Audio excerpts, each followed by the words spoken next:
Family and friends, welcome back. Today we start a new series on interpersonal communication skills. First on the list is that of verbal communication, the most common and expressive form. As a result, the form that we most interpret incorrectly. Words and their meanings and context, arranged with thought or lack of, is the root of most action, irrespective of good or bad intentions. Think about it. Verbal communication in all its capacity has forged nations and religions alike. It delivers the power to expand on love's deepest chasms or hate's darkest realities. What you say and how you say it is the physical force of nature that forges reality and ultimate destiny. You know the term, you are what you eat? Well, you are what you say as well. To say something requires varying levels of thought, and hence why what you think, you become. In human relations, we respond to speech differently, based on one thing and one thing only: the level of conversation we have with ourselves. If you have been following what I've been saying, you would know by now that the most important relationship, besides the one between you and God, is the one that you have with yourself.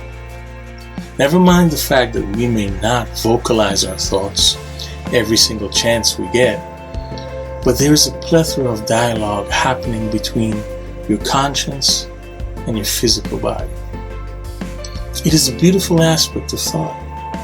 See, as we interpret external stimuli, including speech, we are having a simultaneous conversation that is directing our beliefs on what is being said, seen, done, or felt.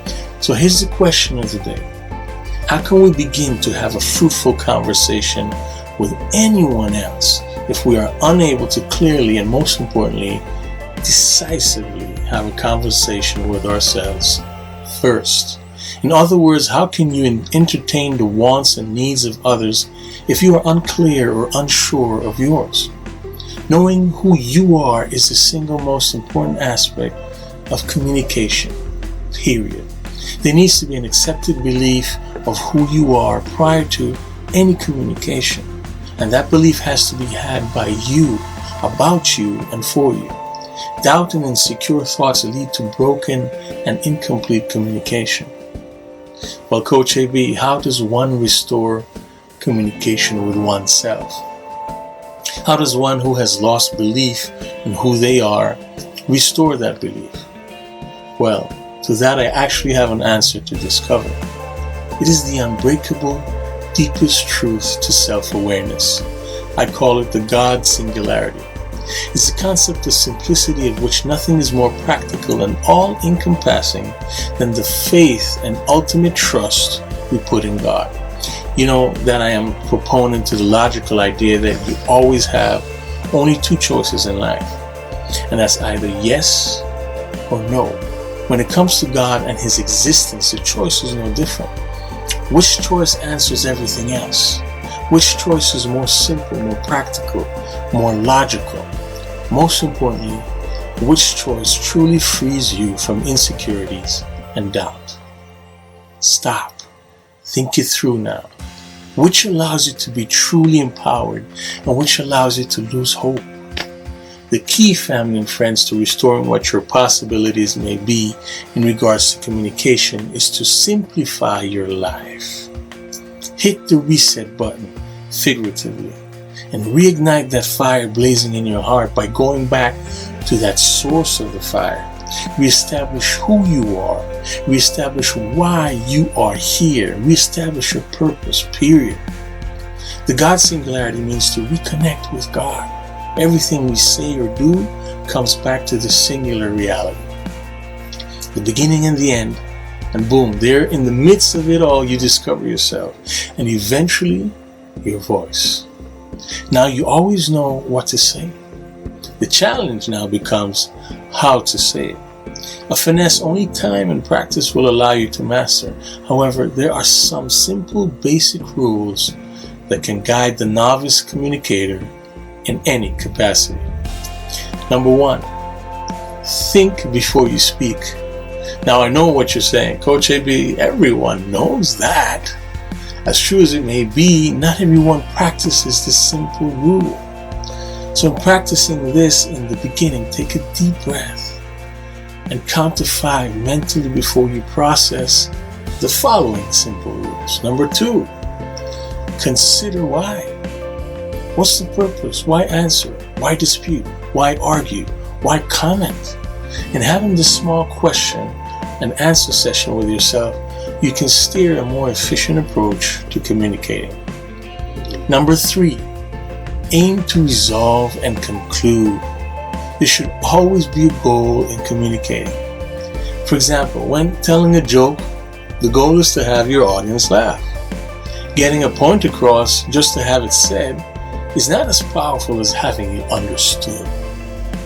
Sometimes the best thing to say is nothing at all. Silence in itself is a very loud statement at the opportune moment.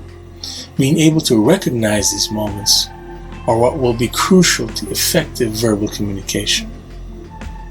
Whether it's between husband and wife or countries and nations, these are basic but powerful rules in communicating when one knows their purpose.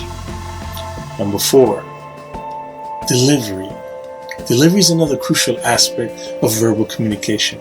Our choice of words and their impact to convey empathy, love, education, and basic understanding or disagreement is crucial to the process. Coupled with emotional and physical communication can create or destroy the best of conversations. Choosing your words wisely, even when it's a joke, is a crucial aspect of effective communicating.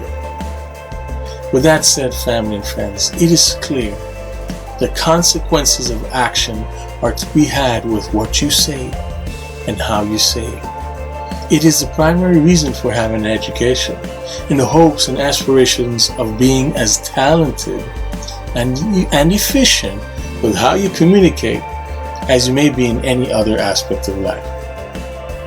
In my opinion, it is the key to self-awareness, self-love, self-esteem.